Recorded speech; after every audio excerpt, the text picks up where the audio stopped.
नमस्कार सभी को, आप सभी का स्वागत है वर्ष एजुकेशन के इस प्लेटफॉर्म पे। एचएसएससी के द्वारा आपके 2016 से लेके 2021 तक जितने भी आपके इंपॉर्टेंट क्वेश्चन पूछे गए हैं उसकी हमने सीरीज स्टार्ट की है। उसकी नेक्स्ट क्लास को कंटिन्यू करते हैं। अब तक जितनी भी क्लास हुई है सभी की सभी आपको प्ले लिस्ट में मिल जाएगी और प्ले लिस्ट में जाकर उनको देखें और वहां से अपने नोट्स बनाएं। आपको आने वाले एग्जाम्स में वहां से क्वेश्चन जरूर देखने को मिलेंगे और अभी के एग्जाम में भी आपको सेम क्वेश्चन देखने को मिले हैं। स्टार्ट करते हैं। और आज की क्लास का पहला क्वेश्चन आपके सामने कि भारत के उपराष्ट्रपति के पद पर लगातार 2 बार जो है वो कौन रहा है? भारत के उपराष्ट्रपति जिनका संविधान में किस आर्टिकल में जिक्र है? तो आर्टिकल 52 में आप सभी को पता है किसके बारे में, तो राष्ट्रपति की। इसमें हम 11 ऐड करेंगे तो आपका किसका, तो कौन सा हो जाएगा? आर्टिकल 63।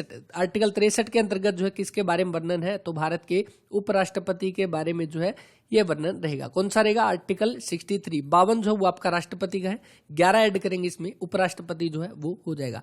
तो कौन रहे थे लगातार 2 बार? सबसे पहले डॉक्टर एस राधाकृष्णन, या कह सकते हैं डॉक्टर सर्वपल्ली राधाकृष्णन जो है वो रहेंगे, जिनको भारत रत्न से भी सम्मानित किया गया था। और इसके साथ ही हम जो है 5 सितंबर को कौन सा दिवस मनाते हैं? टीचर्स डे के रूप में जो इसको मनाते हैं। और टीचर्स डे जो है किसकी याद में मनाया जाता है? तो वो डॉक्टर सर्वपल्ली राधाकृष्णन जो है, इन्हीं की जन्म दिवस पर जो है 5 सितंबर टीचर्स डे के रूप में हम मनाते हैं। और ये लगातार जो है 2 बार भारत के उपराष्ट्रपति रहे थे। कब से कब तक? तो 1952 से लेकर 1962 तक जो है लगातार 2 बार जो है आपके उपराष्ट्रपति रहे थे। ये तो हो गया लगातार 2 बार। अगर ये पूछ ले कि सबसे पहले अगर उपराष्ट्रपति कौन हो जाएंगे, तो वो भी आपके सर्वपल्ली राधाकृष्णन जो है वो हो जाएंगे, क्योंकि ये सबसे पहले थे और लगातार 2 बार रहे थे। तो इसलिए आपका इसका राइट आंसर रहेगा ऑप्शन नंबर ए जो है इसका राइट आंसर है। इसके अलावा अभी प्रेजेंट टाइम में कौन है? तो अभी प्रेजेंट टाइम में 13वें नंबर के जो है आपके उपराष्ट्रपति है, कौन है? तो श्री वेंकैया नायडू जो है वो हो जाएंगे। वेंकैया नायडू जो है वो अभी प्रेजेंट टाइम में भारत के उपराष्ट्रपति जो है वो रहेंगे। उपराष्ट्रपति के बारे में आप सभी को पता है कि उपराष्ट्रपति कौन होता है? तो राज्यसभा का अध्यक्ष जो है वो कौन होता है? तो राज्यसभा का अध्यक्ष होता है उपराष्ट्रपति। तो ये भी इंपॉर्टेंट हो जाएगा, कौन उपराष्ट्रपति। और एक इंपॉर्टेंट क्वेश्चन हमने पहले भी पढ़ा था जो एचएसएससी ने यहाँ पे पूछा था, कौन सा, कि अगर राष्ट्रपति जो है आपका पद पर ना हो, अगर राष्ट्रपति का पद जो है वो खाली हो, तो इसके स्थान पर कौन कार्य करता है? तो इसके स्थान पर उपराष्ट्रपति जो है वो कार्य करता है। तो ये एग्जाम में जो है पूछा गया आपका, तो ये भी इंपॉर्टेंट हो जाएगा। अगर राष्ट्रपति की नहीं है तो उपराष्ट्रपति काम करेगा। अगर उपराष्ट्रपति भी नहीं है तो कौन है? Chief justice of India, Bharat के मुख्य न्यायाधीश जो है वो इनके पद पर यहाँ पे काम करेंगे। ये हो गया आपके क्वेश्चन। इसके अलावा अगर ये पूछ ले कि राष्ट्रपति जो है अपना त्याग पत्र जो है वो किसको देगा? त्याग पत्र, तो ये भी इंपॉर्टेंट हो जाएगा। तो ध्यान रखना है, राष्ट्रपति अपना त्याग पत्र उपराष्ट्रपति को देगा, उपराष्ट्रपति राष्ट्रपति को देगा। यानी त्याग पत्र जो है ये आपस में एक दूसरे को दे देते हैं। तो ये हो गया। इसके अलावा इसके बाद देखते हैं नेक्स्ट क्वेश्चन। और बाकी ये भी ध्यान रख लेना यहाँ पे कौन से, ये पहले राष्ट्रपति आपके एस राधाकृष्णन, और सबसे पहले आपके राष्ट्रपति कौन थे? तो पहले आपके थे राजेंद्र प्रसाद, और राजेंद्र प्रसाद के बाद में दूसरे जो है आपके राष्ट्रपति के पद पर कौन रहे थे? तो वो सर्वपल्ली राधाकृष्णन जो है, जो आपके पहले उपराष्ट्रपति और दूसरे जो है राष्ट्रपति के पद पर इन्होंने काम किया था। 1999 कारगिल में सैनिक कार्रवाई का जो है नाम क्या दिया गया था? 1999 में कारगिल युद्ध था जिसमें भारत ने इसमें जीता था। और ये क्वेश्चन अभी के एग्जाम में पूछा गया था। विजय दिवस, कारगिल विजय दिवस जो ये आपका कब मनाया जाता है? तो ये ध्यान रखना है 1999। टाइम किसका था? उस समय भारत के प्रधानमंत्री कौन थे? तो वो थे अटल बिहारी वाजपेयी। अटल बिहारी वाजपेयी जो है वो भारत के अटल बिहारी वाजपेयी ये जो भारत के आपके पीएम थे। और इन्हीं के आपको याद में आप सभी को पता है कौन सा दिवस मनाया जाता है?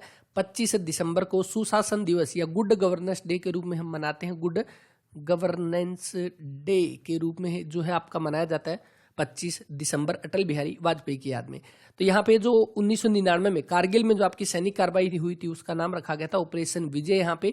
और कारगिल आप सभी को कहाँ पे पड़ता है? लद्दाख में जो है पड़ता है, लद्दाख में। और लद्दाख के अंदर आपके 2 जिले हैं, कौन कौन से? तो एक तो आपका लेह हो जाएगा, दूसरा आपका कौन सा? कारगिल हो जाएगा। ये 2 जिले जो है वो रहेंगे लद्दाख में। लद्दाख जिसको आपका यूनियन टेरिटरी कब? तो 31 अक्टूबर 2019 को इसको जो है केंद्र शासित प्रदेश जो बना दिया गया था जम्मू कश्मीर से अलग करके। और अभी प्रेजेंट टाइम में लद्दाख के जो है लेफ्टिनेंट गवर्नर जो है वो कौन हो जाएंगे? तो वो हो जाएंगे राधा कृष्ण माथुर जो है वो अभी प्रेजेंट टाइम में इसके लेफ्टिनेंट गवर्नर हो जाएंगे। तो ये इतने सारे क्वेश्चन तो आपको ध्यान रखने हैं यहाँ पे लद्दाख से। अब ऑपरेशन विजय जो आपका 1999 में जो है भारत यहाँ पे जो है जीता था। और कौन सा दिवस, जो कौन से दिन की, तो हम कह सकते हैं 26 जुलाई 1999। 26 जुलाई 1999 को कारगिल जो आपका युद्ध था उसके ऊपर भारत ने विजय पाई थी। और इसीलिए 26 जुलाई को जो है आपका कौन सा दिवस मनाया जाता है? तो कारगिल विजय दिवस के रूप में मनाया जाता है। कारगिल विजय दिवस के रूप में जो है ये मनाया जाता है। ये एचएसएससी ने अभी लेटेस्ट के एग्जाम में पूछा था, 26 जुलाई जो है ये आपको ध्यान रखना है। और अभी प्रेजेंट टाइम में, क्योंकि 1999 में पहला मनाया गया था, तो अभी कौन सा था, तो ये कमेंट करके यहाँ पे बता देना, कमेंट करके बताना अभी प्रेजेंट टाइम में कौन सा जो है कारगिल विजय दिवस यहाँ पे मनाया गया है। कारगिल विजय दिवस इससे जुड़ा हुआ, जैसे अभी के एग्जाम में आपने क्वेश्चन देखा होगा, क्वेश्चन पूछा गया था जो NH10 जो है, NH10 में जो आपकी अभिनेत्री कौन थी, तो अनुष्का शर्मा जो आपका क्वेश्चन पूछा गया था। तो इसीलिए आपका कारगिल विजय दिवस से भी अभी लेटेस्ट में क्वेश्चन बन सकता है, जो कि कौन सा, इनके इसमें जो आपका रियल हीरो हम कह सकते हैं, जो मेन हीरो यहाँ पे कौन बने थे, तो विक्रम बत्रा जो है, विक्रम बत्रा जो है वो यहाँ पे मेन हीरो बने थे इस कारगिल युद्ध के, जो हम कह सकते हैं। और इनको जो है किस रतन से इनको सम्मानित किया गया था, तो इनको परमवीर चक्र जो है वो दिया गया था, परमवीर चक्र, यानी कि हम कह सकते हैं वीरता का सबसे बड़ा जो चक्र, जो सम्मान जो है वो होता है परमवीर चक्र। विक्रम बत्रा, इसके साथ ही योगेंद्र सिंह यादव जो है इनको परमवीर चक्र दिया गया था। कुछ एक और भी यहाँ थे, लेकिन विक्रम बत्रा जो है इनके नाम पर अभी अभी जो है मूवी बनी है। कौन सी मूवी रहेगी, तो वो शेरशाह मूवी जो है वो बनाई गई है, और इसमें शेरशाह जो है वो नाम रखा गया था विक्रम बत्रा का। और इनकी भूमिका जो है वो किसने निभाई है, तो सिद्धार्थ मल्होत्रा ने जो है इनकी भूमिका निभाई है। सिद्धार्थ मल्होत्रा ने जो है विक्रम बत्रा की यहाँ पे जो भूमिका निभाई है। और इसके साथ ही इनकी प्रेमिका की जो भूमिका निभाई है वो किसने, तो कियारा आडवाणी जो है, कियारा आडवाणी जो है उन्होंने यहाँ पे इनकी पत्नी की जो है वो भूमिका निभाई है। तो ये सारे क्वेश्चन यहाँ पे इंपॉर्टेंट रहेंगे। ऑपरेशन विजय ऑप्शन नंबर सी जो इसका राइट आंसर है, आप सभी को ध्यान रखना है, कारगिल जो ऑपरेशन जो था। इसके बाद नेक्स्ट आपके सामने जो दिया गया यहाँ पे, भारतीय संविधान के किस संशोधन के द्वारा प्रस्तावना में 2 शब्द जो है समाजवादी और धर्मनिरपेक्ष जो है ये जोड़े गए हैं। पॉलिटी की अगर हम यहाँ पे बात करें, तो जो आपका पॉलिटी में सबसे इंपॉर्टेंट जो आपका संशोधन जो है वो कौन सा, तो या तो आपका 42वां संविधान संशोधन जिससे सबसे ज्यादा बार क्वेश्चन पूछे जाते हैं, या आपका कौन सा, तो दूसरे नंबर पे जो 44वां संविधान संशोधन जो है, इन दोनों से मैक्सिमम बार क्वेश्चन जो है वो पूछे जाते हैं। अब यहाँ पे एक चीज ध्यान रखनी है, इसमें क्या है, जो आपका 42वां संविधान संशोधन जो हुआ था कब था, तो 4 और 2 6 यानी कि 1976 में जो है यह संविधान संशोधन हुआ था। इसमें आपके 3 शब्द जोड़े गए थे, कौन कौन से, तो एक तो आपके सामने जो समाजवादी या समाजवादी हो जाएगा, दूसरा कौन सा, तो धर्मनिरपेक्ष जो है वो हो जाएगा यहाँ पे देर का धर्मनिरपेक्ष, और इसके अलावा कौन सा, तो एकता और अखंडता, एकता व अखंडता जो है, ये 3 शब्द जो है जोड़े गए थे। ये एग्जाम में कई बार क्वेश्चन पूछा गया है कि ये शब्द किस संविधान संशोधन के तहत जो है वो जोड़े गए थे, तो 42वां संविधान संशोधन 1976। मैंने आपको एक चीज बताई थी कि जब भी 42वें और 44वें संविधान संशोधन में कंफ्यूजन हो, तो एक चीज ध्यान रखनी है, जो चीज जोड़ी गई है वो आपकी 42वें में थी, और उसके बाद जो चीज हटाई गई है वो सारी की सारी आपकी इसमें, तो 44वें संविधान संशोधन के अंतर्गत जो है वो थी।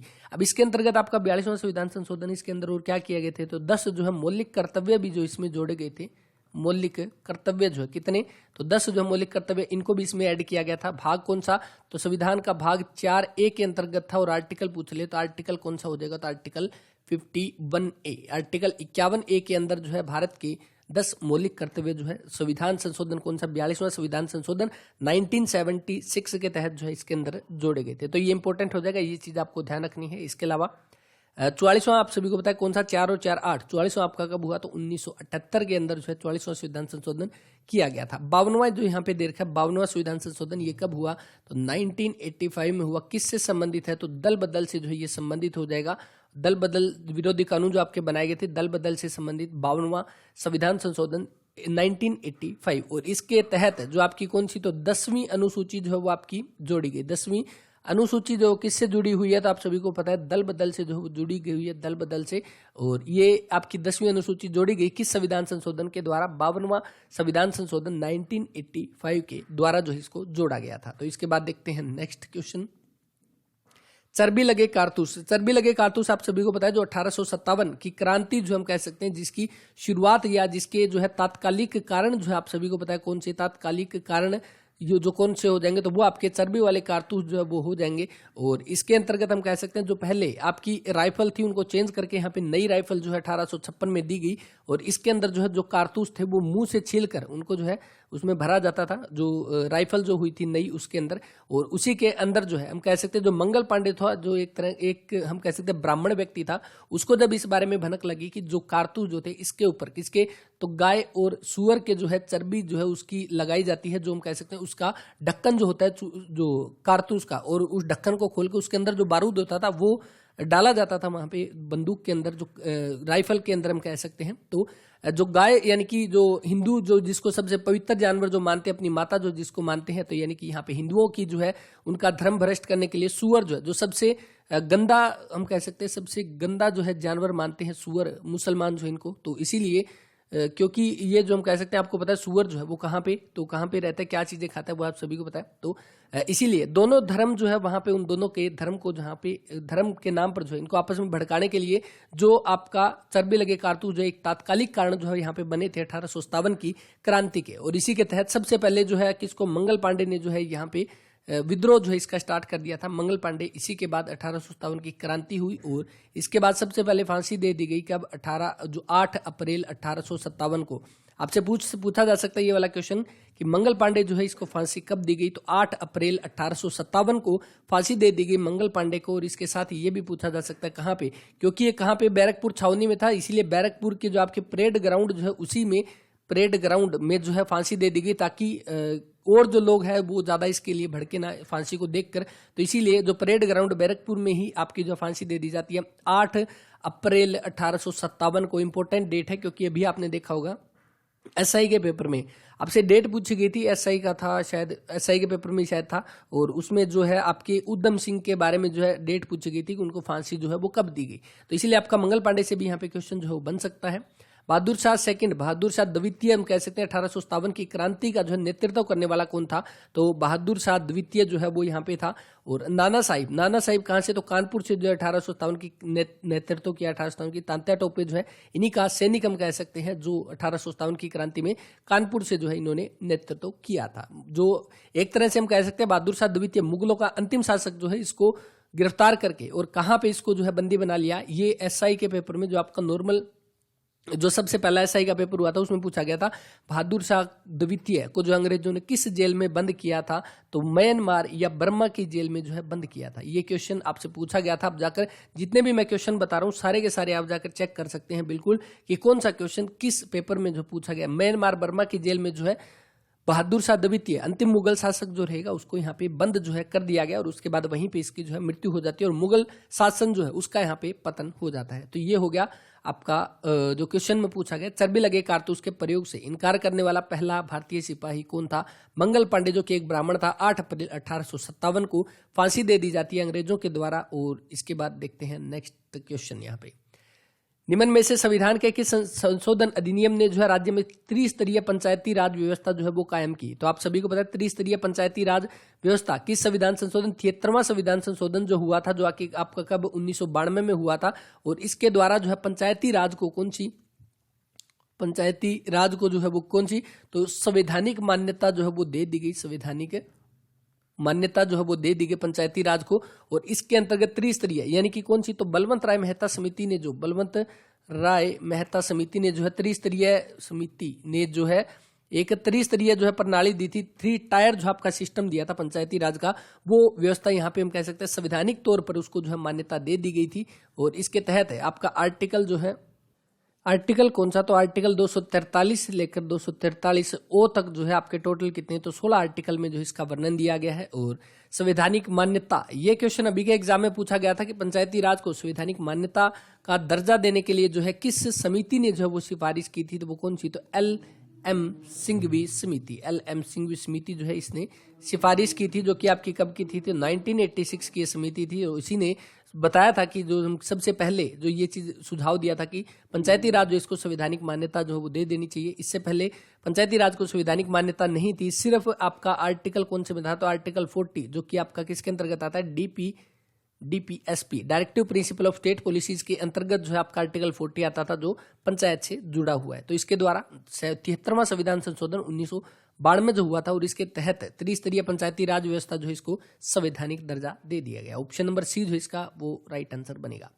पर्यावरण सुरक्षा अधिनियम, पर्यावरण सुरक्षा अधिनियम जो इसको कब लागू किया गया, 1986 में लागू किया, ध्यान रख लेना। ऑप्शन नंबर ए इसका राइट आंसर रहेगा। इसके बाद नेक्स्ट, भारतीय कृषि अनुसंधान संस्थान IARI यानी कि इंडियन एग्रीकल्चर रिसर्च इंस्टीट्यूट जो है ये आपका कहाँ पे स्थित है, तो कहाँ पे, ये आपका नई दिल्ली में जो है वो आपका स्थित रहेगा। तो ऑप्शन नंबर बी जो इसका वो राइट आंसर है, नई दिल्ली। नई दिल्ली में है तो नई दिल्ली में स्थापना कब हुई, तो 1905 में इसकी नई दिल्ली में स्थापना हुई। अब ये तो आपका पूछ लिया गया भारतीय कृषि अनुसंधान संस्थान, लेकिन इससे जुड़ा हुआ एक क्वेश्चन और पूछा गया था, जिसके अंतर्गत क्या पूछा गया था कि जो आपका IARI यानी भारतीय कृषि अनुसंधान संस्थान, जो इसका रीजनल सेंटर जो है वो आपका कहाँ पे बनाया गया, रीजनल सेंटर, तो वो आपका कहाँ पे बनाया गया, तो ये 1923 में बनाया गया। कहाँ पे, करनाल में बनाया गया। तो ये भी इंपॉर्टेंट हो जाएगा, ये भी HSSC के द्वारा पूछा गया। शायद अब तक पिछले पेपर में हम कर भी चुके हैं, शायद इससे पिछली वाली क्लास में ये वाला क्वेश्चन, रीजनल सेंटर कहाँ पे, तो करनाल में 1923 में जो इसकी स्थापना हुई। करनाल आप सभी को पता है, जिसको क्या बोला जाता है, धान का कटोरा भी इसको बोला जाता है। धान का कटोरा हो जाएगा, राइस बोल जिसको हम बोलते हैं, और इसके साथ ही करनाल जो है जिसको किस नाम से, CM सिटी के नाम से जिसको हम जानते हैं। और ये चीजें सारी की सारी आपके लिए इंपॉर्टेंट जो है वो हो जाएगी। करनाल में आपके और कौन कौन से हैं, तो आपने एक तो ये पढ़ लिया, जो आपका भारतीय कृषि अनुसंधान संस्थान जो इसका रीजनल सेंटर 1923 में करनाल में बना था। NDRI national dairy research institute, ये आपकी कब, 1923 में इसकी बेंगलोर में स्थापना हुई थी, और इसके बाद 1955 में इसको कहाँ पे, करनाल में शिफ्ट कर दिया गया। ये हो गया।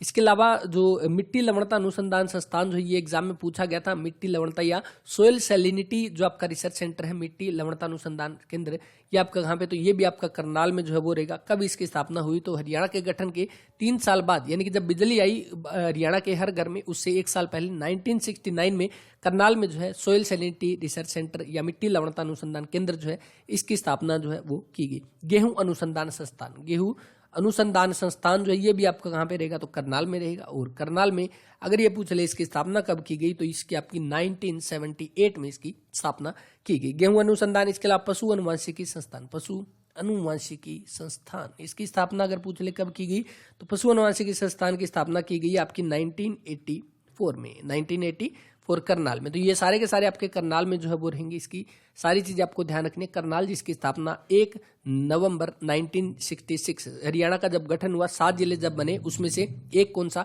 तो करनाल भी उसके अंतर्गत जो है एक था। तो ये इंपॉर्टेंट है। और करनाल जो है ये मंडल आपका जो है, करनाल मंडल के अंतर्गत कौन कौन से जिले जो है वो आते हैं, तो करनाल हो जाएगा एक तो, और करनाल के अलावा कौन सा, कुरुक्षेत्र हो जाएगा। कुरुक्षेत्र के अलावा कौन सा, करनाल, करनाल नहीं, करनाल कैथल और पानीपत, ये 3 जो है आपके, पानीपत, ये 3 जो है आपके आते हैं करनाल मंडल के अंतर्गत। करनाल मंडल बोल लो या करनाल रेंज कह लो, इन दोनों के अंतर्गत आपके करनाल कैथल और पानीपत, ये 3 जो है जिले इसके अंतर्गत आते हैं। इसके बाद भारत का गेहूं का जीन बैंक जो ये आपका कहाँ पे, तो करनाल में स्थित है। ये भी इंपॉर्टेंट हो जाएगा, आपको ध्यान रखना है। और साथ ही हमने अभी पढ़ा गेहूं अनुसंधान संस्थान, ये आपका कब, 1978 में जो है करनाल में इसकी स्थापना हुई, जो गेहूं का जीन बैंक। और भारत में जो है गेहूं का जीन बैंक कहाँ पे, करनाल में जो है वो रहेगा। ऑप्शन नंबर डी इसका राइट आंसर रहेगा। इसके अलावा देखिए लखनऊ आप सभी को पता है किसकी, उत्तर प्रदेश की राजधानी। पटना किसकी, तो बिहार की राजधानी आपकी जो है ये हो जाएगी। नई दिल्ली कौन सी, तो भारत की राजधानी है। इसके बाद नेक्स्ट जो क्वेश्चन रहेगा, इसके बाद हमने ये क्वेश्चन पढ़ लिया, और उसके बाद देखते हैं नेक्स्ट। और साथ ही यहाँ पे ये चीज भी ध्यान रख लेना, नई दिल्ली जो है ये कौन सी, तो भारत की आपकी राजधानी जो है वो हो जाएगी, और भारत की कैपिटल। और भारत की कैपिटल जो ये कब बनी, तो ये आपकी 1912 से जो है, 1912 से भारत की राजधानी जो है नई दिल्ली है। और 1912 से पहले कौन सी थी, तो 1912 से पहले कौन सी, कलकत्ता जो है भारत की राजधानी हुआ करती थी। और 1911 का जो है दिल्ली दरबार लगा था, जिसके अंदर ये घोषणा की गई कि अगले ही साल से आपकी जो भारत की राजधानी कलकत्ता से नई दिल्ली को जो है वो शिफ्ट कर दिया जाएगा। तो ये ध्यान रखना है। इसके बाद नेक्स्ट क्वेश्चन, भारत में नेशनल ग्रीन ट्रिब्यूनल स्थापित जो है कब हुआ। नेशनल ग्रीन ट्रिब्यूनल यानी कि जिसको हम किस नाम से, तो हरित क्रांति के नाम से जिसको, नेशनल ग्रीन ट्रिब्यूनल जो यहाँ पे दे रखा है, इसका यहाँ पे मतलब जो बनता है, तो आपका राष्ट्रीय हरित प्राधिकरण अधिनियम, जो कि कब का है, 2010 का है। ऑप्शन नंबर बी जो इसका वो राइट आंसर रहेगा।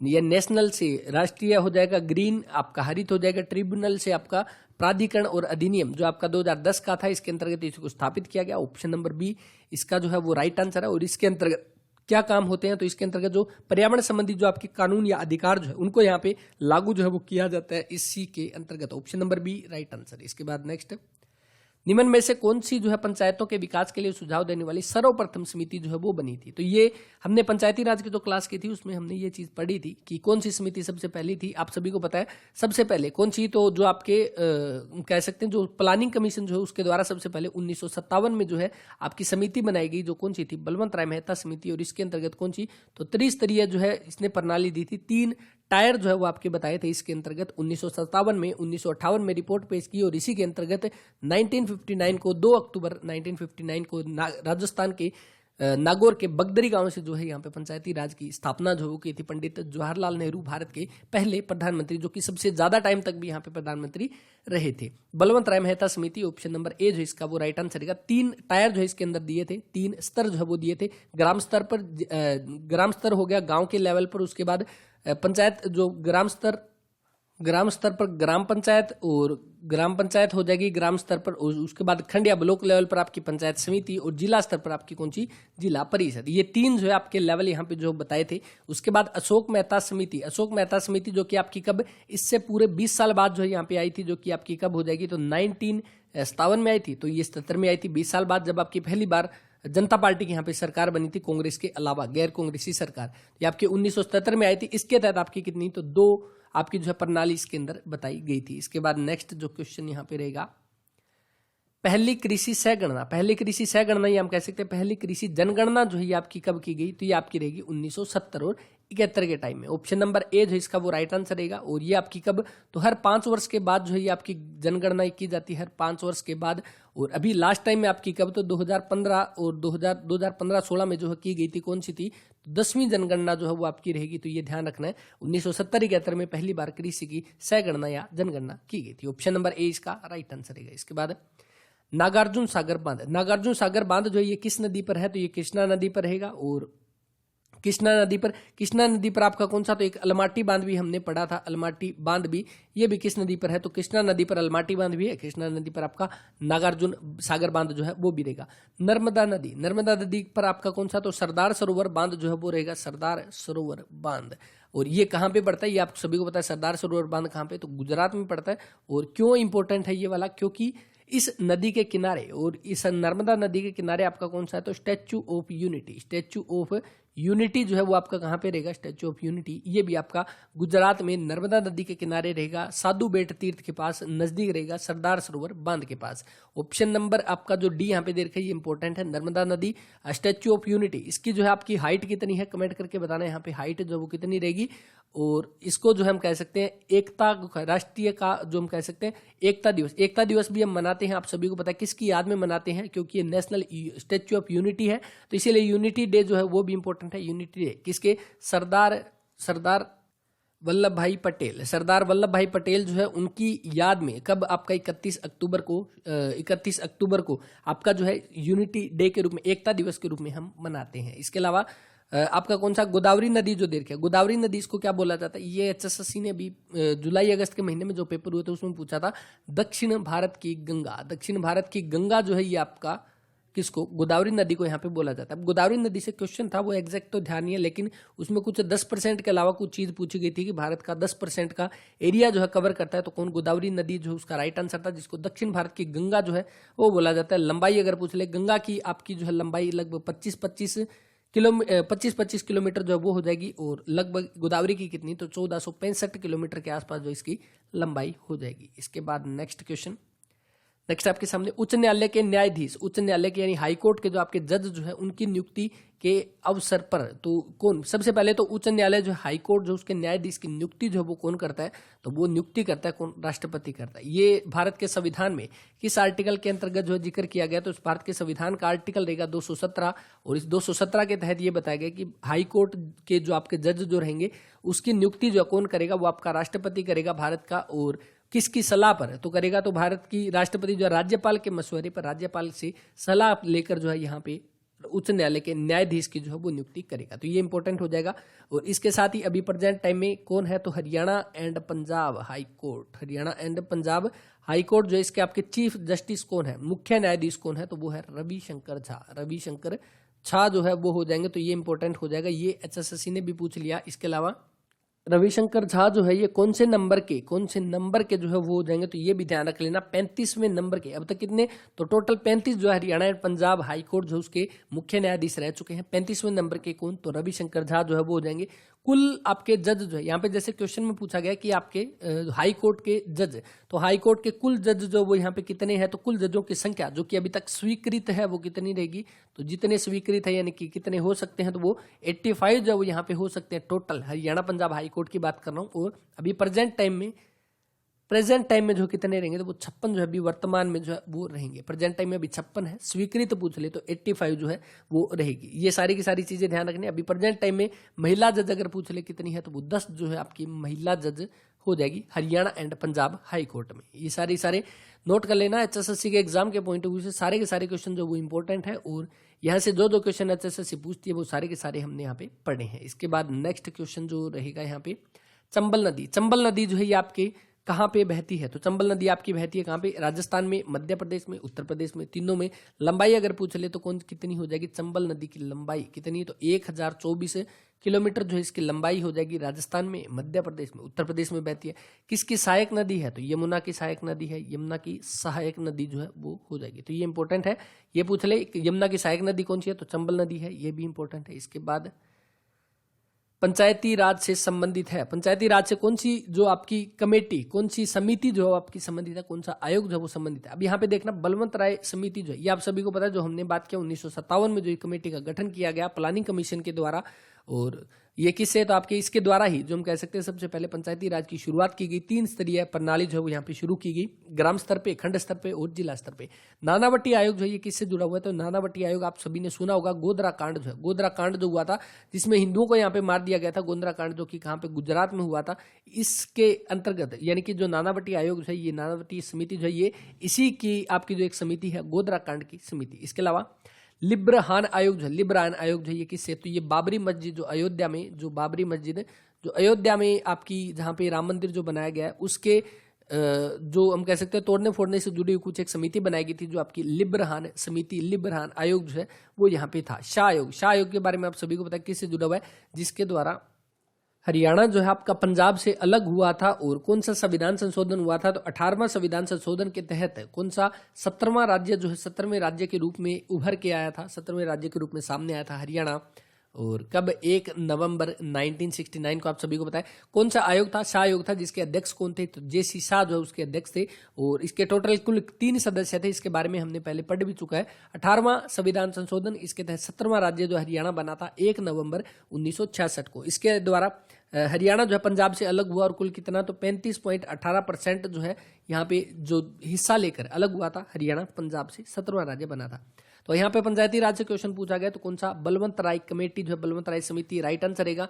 पंचायती राज आर्टिकल कौन सा, तो आर्टिकल वैसे तो आपका 40 है, हमने बात कर लिया। आर्टिकल 40 के अंतर्गत पंचायती राज का जो है वो वर्णन है। वैसे अगर आर्टिकल पूछ ले कौन सा, तो आर्टिकल 243 से लेके 243 ओ तक जो है आपका वर्णन रहेगा। कुल कितने, तो 16 आर्टिकल जो है वो इसके अंतर्गत आते हैं। और इसके अलावा आपका कौन सा, तो अनुसूची जो आपकी, ये तो हो गया आपका आर्टिकल, अनुच्छेद हो गया। अनुसूची अगर पूछ ले तो अनुसूची कौन सी हो जाएगी यहाँ पे, 11वीं अनुसूची जो है आप सभी को पता है, 11वीं अनुसूची, और जिसके अंतर्गत कुल कितने, तो 29 विषय जो है इसके अंतर्गत आते हैं। तो ये सारे के सारे क्वेश्चन आई थिंक आपने नोट कर लिए होंगे, और उनको अच्छे से अपनी कॉपी में नोट कर लें। आपको हर एक एग्जाम में यहाँ से क्वेश्चन जरूर देखने को मिलेंगे, चाहे आप किसी भी एग्जाम की तैयारी करो, क्योंकि ये वो क्वेश्चन है जहां से हर एक एग्जामिनर जो है क्वेश्चन पूछता है। चाहे आप ये सारे के सारे क्वेश्चन जितने भी, ये सारे एचएसएससी के पेपर से लिए गए हैं। आप एसएससी का पेपर उठा लो, वहां पे भी आपको इनसे जुड़े हुए क्वेश्चन मिलेंगे। आप रेलवे का पेपर उठा लो, वहां से भी आपके यहाँ से क्वेश्चन जरूर देखने को मिलेंगे। तो इस वीडियो में इतना ही, और क्लास के बारे में अपना रिव्यू जरूर दें। मिलते हैं नेक्स्ट वीडियो में।